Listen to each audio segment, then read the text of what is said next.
আসসালামু আলাইকুম রহমতুল্লাহ। আমাদের কাছে চাইনিজ অরিজিনাল একদম অরিজিনাল যেটা একটাতে কাজ হবে অরিজিনাল স্পট অন চলে আসছে। এটা আগে যেটা ছিল এইটা এবং এটার প্যাকেটিং সাইজ একদম সম্পূর্ণ আলাদা, সাইজে বড়, প্যাকেটিং সব দিক থেকে ফিনিশিং একদম অল ওভার ভালো। আপনি যদি এটা যে 2 নাম্বার এটা যদি প্রমাণ করতে পারেন আমাদেরকে রিটার্ন করে দেবেন ইনশাল্লাহ।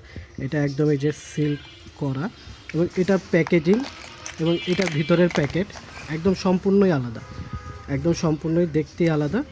তাই যদি দুইটা পাশাপাশি দেখাই কিভাবে বুঝবেন এটা অরিজিনাল, আমরা আপনাকে নিশ্চিত গ্যারান্টি দিচ্ছি যে এটা অরিজিনাল। তাই যারা অর্ডার করবেন তারা দ্রুত আমাদেরকে অর্ডার করতে পারেন। এবং এটা হচ্ছে 2.5, যারা অরিজিনালটা খুঁজতেছেন এটার থেকে এটা রেটটা আগের থেকে একটু বেশি, কারণ এটা অরিজিনালটা আর এটা হচ্ছে যে একটু নর্মাল কাজ করে। এটাও যে অরিজিনাল না তা নয়, এটাও মোটামুটি কাজ করে, তবে এটার থেকে এটার পাওয়ার এবং কার্যকারিতা অনেক বেশি।